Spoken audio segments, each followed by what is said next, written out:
Opinions are a funny thing, because when you get rid of the pie, now you have onions! Here are some random little Nintendo-themed opinions I have that aren't substantial enough to carry their own videos. Or maybe I'm just too lazy to bother. Let's jump right in with the open-world Zeldas. I've actually made a few videos talking about specific aspects of these games. The breakable weapons, how running is tied to the stamina wheel, etc. But there's something that bugs me that I can't really flesh out much further than this. Tears of the Kingdom, spoiler warning.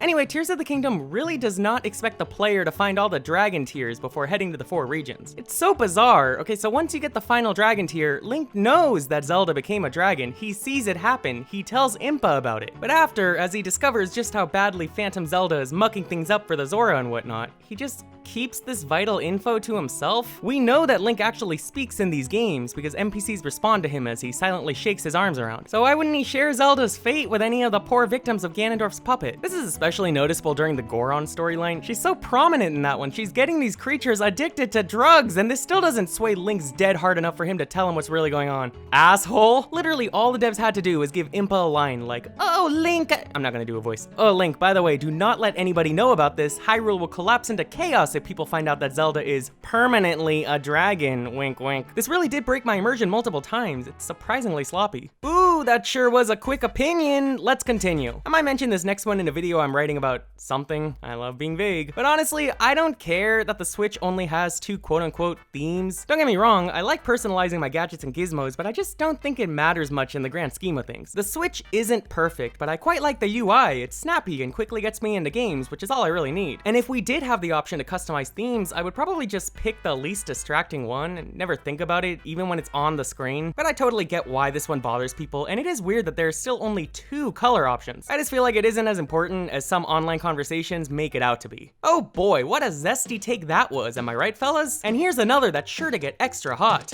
If you put a gun to my head...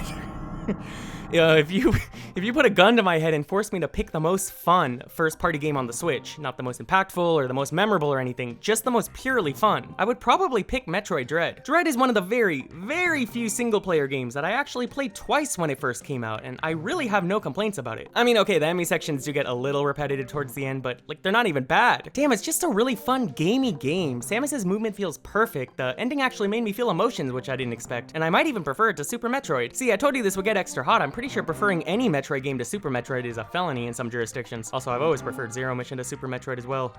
Whoops. But yeah, I think Metroid Dread is more moment-to-moment fun than the Switch's Zeldas or Marios or Pikmins or any other titles you can think of. Wow, he is out of control! But I didn't say these would all be hot takes, I only said they'd be quick, so here's a quick cold take. I hope there comes a day that Nintendo actually puts GameCube games on Nintendo Switch Online, or realistically speaking the expansion pass. At a certain point, they kinda have to, right? Think of it this way. N64 titles were first added to the Wii Virtual Console back in 2006, 5 years after the N64's final games released. Meanwhile, as of this recording, it has now been 15 years since the release of the last GameCube game. Come on, Nintendo, stop making fools of us here and give us the cube! I'm still gonna pay the $60 for the Thousand Year Door remake though, so who am I to talk? And speaking of talking, I'm not done talking! About opinions, that is. I think it is absolutely baffling that Nintendo didn't prioritize a Ring Fit Adventure sequel or even substantial DLC, like, immediately after that game came out. It did get DLC, but that was mostly quality of life stuff and a rhythm mode. But yeah, Ring Fit originally launched in late 2019, and for some reason, sales of the indoor fitness game exploded in 2020. I know that Nintendo is known for making weird business decisions, and honestly, more power to them, it can be very funny to watch. But the fact that they didn't capitalize on Ring Fit is really perplexing even for them. Again, even just pay DLC. See, once you complete the game's main campaign, there are 2 New Game Plus modes to work through, which I do appreciate. But running through the same few stages and fighting the same enemies does get old after a while. Just a few new environments and attacks, aka exercise moves, would have gone a long way to extending the life of this game. I'm just personally annoyed about this one. Man, how did fitness boxing get so many sequels while the most Ring Fit got was the option to shuffle around to Breath of the Wild music? Wow, look at all these takes! And I'm just giving them out for free? Hot tamale! Speaking of tamales, tamales remind me of tacos, and tacos remind me of Waluigi's Taco Stand. You know, the Mario 64 ROM hack meme game. And that game reminds me of Waluigi for some reason. I really strongly believe that a Waluigi/Wario video game would be amazing if it were developed by the right studio.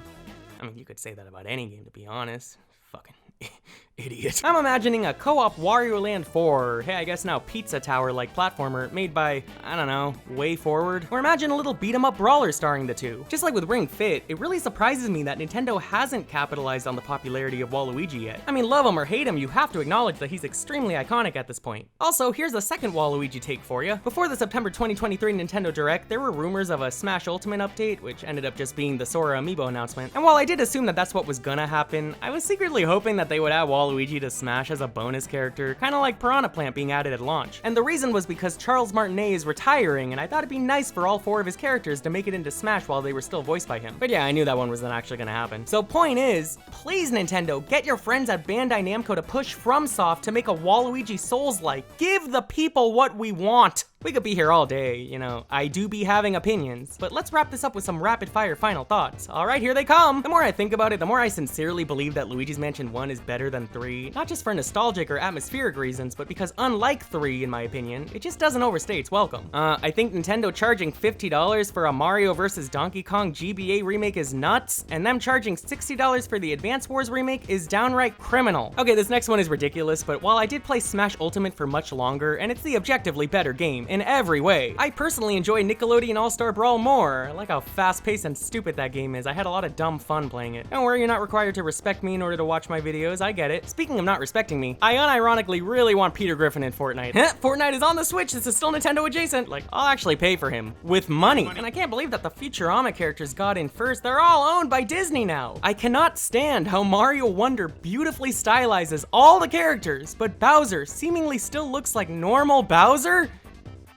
Man. Nabbit is a sucky character. I do not like this thing. Get him off the screen! And lastly, I liked Kirby in the Forgotten Land. I thought it was cute. So there you have it.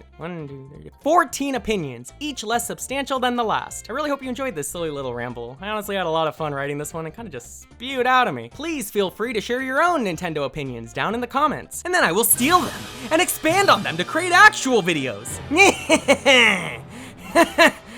Oh, I'm sorry.